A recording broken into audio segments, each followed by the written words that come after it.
नमस्कार मैत्रिणींनो, मनीषाज किचनमध्ये आज आपण भोपळ्याचे घारगे कसे करायचे ते पाहणार आहोत। इथे तुम्ही बघू शकता अगदी टम्म फुगलेले, अजिबात तेलकट न होणारे हे घारगे तयार केलेले आहेत।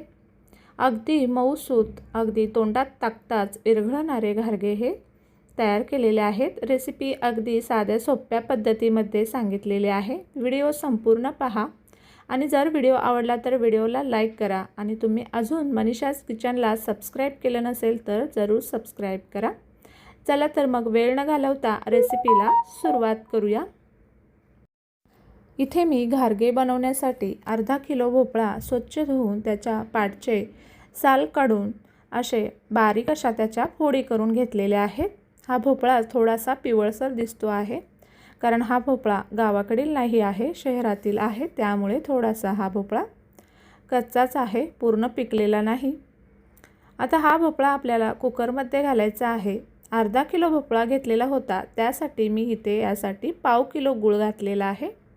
याच्यावरती आपण गूळ घालायचा आहे आणि थोडंसं 1-2 चमचे यामध्ये पाणी घालायचं आहे, कारण खाली कुकरला करपू नये किंवा चिकटू नये यासाठी अगदी थोडंसं पाणी घालायचं आहे। जास्त पाणी घालायचं नाही, कारण जास्त पाणी घातलं तर नंतर यामध्ये आपल्याला जास्त पीठ घालावं लागेल आणि इतके घारगे आपले गोड लागणार नाही, त्यासाठी थोडंसंच पाणी घालायचं आणि याच्या कुकरच्या 4 ते 5 शिट्ट्या करून घ्यायच्या आहेत। 4 ते 5 शिट्ट्यामध्ये छान असा आपला हा भोपळा शिजून तयार होतो। इथे तुम्ही बघू शकता अगदी मऊसूत असा हा भोपळा शिजलेला आहे। आता हे आपल्याला मॅशरच्या सहाय्याने पूर्णपणे ह्याची आपल्याला बारीक अशी पेस्ट तयार करून घ्यायची आहे। जितके होता होईल तेवढं आपल्याला हे बारीक असं तयार करून घ्यायचं आहे। इथे तुम्ही बघू शकता अशा प्रकारे भोपळा छान असा शिजल्यामुळे लगेचच अशी ह्याची पेस्ट तयार होते।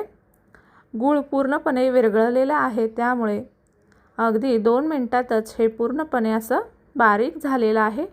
पाणी नाही घातलं तरी सुद्धा चालेल, कारण मी इथे पहिल्यांदाच बनवत होते कुकरमध्ये, त्यामुळे मी थोडंसं पाणी घातलेलं, कारण करपू नये यासाठी, कारण गुळाचं पाणी होतं, त्यामुळे थोडंसं अगदी पाणी घाला आणि अशा प्रकारे एकदम छान असं ह्याचं बॅटर बनवून घ्यायचं आहे। आता हे मिश्रण मी एका परातीमध्ये काढून घेत आहे। त्यानंतर आता यामध्ये 1 छोटी वाटी भरून बेसन पीठ घातलेलं आहे आणि 2 वाटी गव्हाचं पीठ घातलेलं आहे। गव्हाच्या पिठाचं माप घ्यायचं नाही, जितकं या मिश्रणामध्ये पीठ बसेल तितकं पीठ घालायचं आहे। आता 1 चमचा वेलची पावडर आणि 1 चमचा सुंठ पावडर घातलेले आहे आणि चवीनुसार थोडंसं मीठ घातलेलं आहे आणि हे पीठ आता आपल्याला छान असं जसं आपण चपातीला पीठ मळतो त्याच प्रकारे मळून घ्यायचं आहे। इथे तुम्ही बघू शकता अशा प्रकारे छान असं मऊसूत पीठ मळून घ्यायचं आहे। आता हे पीठ आपल्याला जास्त वेळ ठेवायचं सुद्धा नाही, कारण यामध्ये गूळ घातलेला आहे। थोड्या वेळानंतर हे पीठ थोडंसं पातळ होतं, त्यामुळे लगेचच याचे घारगे बनवायला घ्यायचे आहेत। आता इथे मी एक छोटासा, आपण जशा पुऱ्या बनवतो तसाच या प्रकारे एक छोटा गोळा घेतलेला आहे। छान असं मऊसूत पीठ आपलं तयार झालेलं आहे। आता ह्याला आपण थोडंसं खसखस लावून घेणार आहोत। असेल तरी लावा, नाही लावली तरी सुद्धा चालेल। आणि दुसऱ्या प्रकारे म्हटलं तर जसं आपण मोठी चपाती लाटतो, चपातीपेक्षा थोडंसं जाडसर आकाराची चपाती लाटून एखाद्या वाटीने किंवा फुलपात्राने आपण असे कट करून घारगे बनवू शकतो, नाहीतर असे एक करून पुरीसारखे सुद्धा घारगे बनवू शकतो। इथे मी असे एक करून पुरीसारखे घारगे बनवत आहे। मी इथे थोडंसं पीठ लावून घेतलेलं आहे, थोडंसंच लावायचं, जास्त नाही लावायचं। आणि इथे बघू शकता अशा प्रकारे आपल्याला जसे हव्या त्या आकारामध्ये छोटे मोठे घारगे असे बनवून घ्यायचे आहेत। इथे मी जेवढ्या पुरीच्या आकाराचे घारगे बनवून घेतलेले आहेत। इथे तेलसुद्धा छान असं गरम झालेलं आहे। इथे बघू शकता एक छोटासा गोळा टाकला की तो लगेच वरती आलेला आहे। आता यामध्ये आपण घारगे सोडून घेऊया।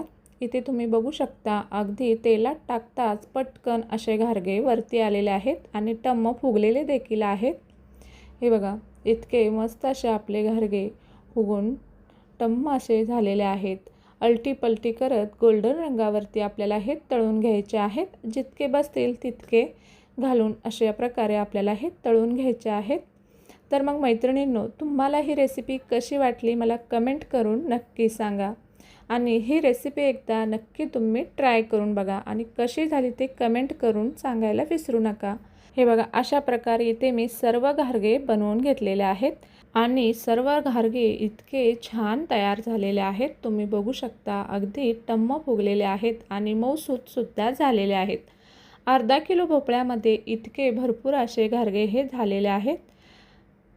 तर मग मैत्रिणींनो, तुम्हाला ही रेसिपी कशी वाटली नक्कीच कमेंट करून सांगा आणि अशा साध्या सोप्या सिंपल रेसिपी पाहण्यासाठी मनीषाज किचनला जरूर सबस्क्राईब करा। चला तर मग भेटूया अशाच एका छानशा रेसिपीसोबत। तोपर्यंत धन्यवाद।